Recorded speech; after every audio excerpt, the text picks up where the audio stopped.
Hai teman-teman, kali ini kita akan membahas tentang e-procurement.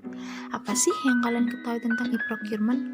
E-procurement adalah proses pengadaan barang atau jasa pemerintah yang pelaksanaannya dilakukan secara elektronik dan berbasis web atau internet dengan memanfaatkan fasilitas teknologi komunikasi dan informasi yang meliputi pelelangan umum, prakualifikasi, dan sourcing secara elektronik yang diselenggarakan oleh Pusat Layanan Pengadaan secara Elektronik atau bisa disingkat juga dengan LPSA.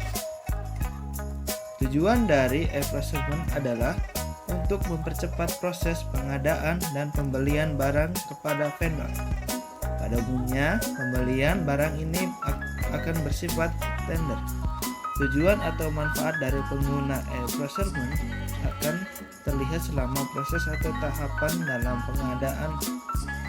Untuk memudahkan, berikut tahap-tahapan e-procurement, yaitu 1. Identifikasi kebutuhan. Yang kedua, persetujuan supplier dan buyer. Ketiga, pemesanan barang atau jasa. Keempat, penelusuran atau proses tracking. Kelima, pembayaran lebih mudah dan proses lebih cepat. 6.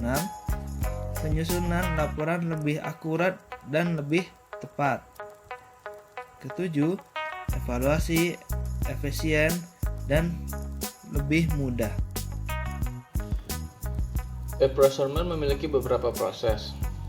Yang pertama adalah mencari vendor dan produk yang diinginkan sesuai keinginan perusahaan, baik melalui e-katalog, brosur, telepon, dan yang lain-lain. Yang kedua, melakukan kualifikasi vendor. Kualifikasi vendor ini dilakukan agar dapat memilih vendor yang dapat diajak kerjasama demi keperluan pengadaan perusahaan.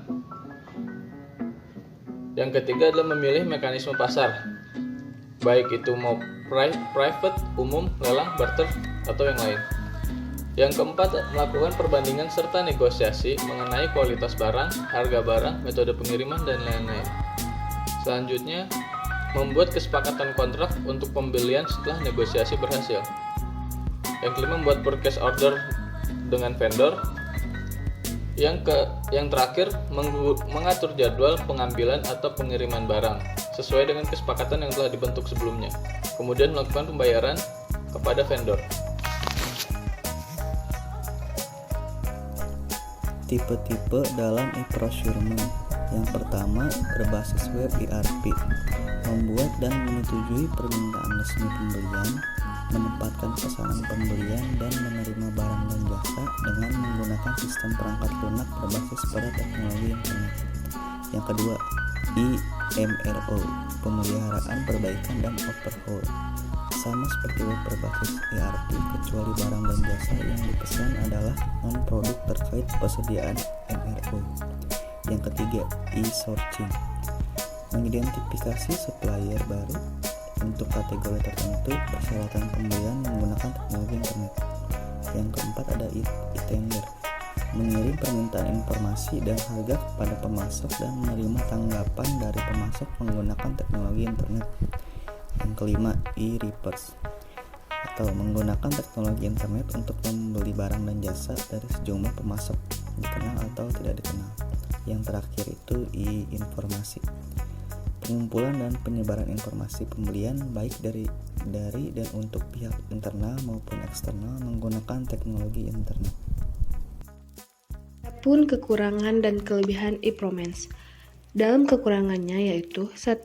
Sebagian kontraktor kurang memahami e-procurement. 2. Lemahnya keamanan web di Indonesia, jadi rawan terhadap kejahatan cybercrime. 3. Masih sulitnya pengaksesan untuk memantau pelaksanaan lelang. 4. Peserta lelang harus mengambil NVL sebelum mengikuti lelang. Dalam kelebihannya yaitu 1. Penyedia barang atau jasa yang berminat mengikuti lelang cukup 1 kali registrasi. 2. Pelaksanaan lelang dapat dipantau langsung. 3. Respon yang cepat terhadap pertanyaan dan klarifikasi lelang. 4. Adanya optimasi waktu proses pengadaan barang atau jasa.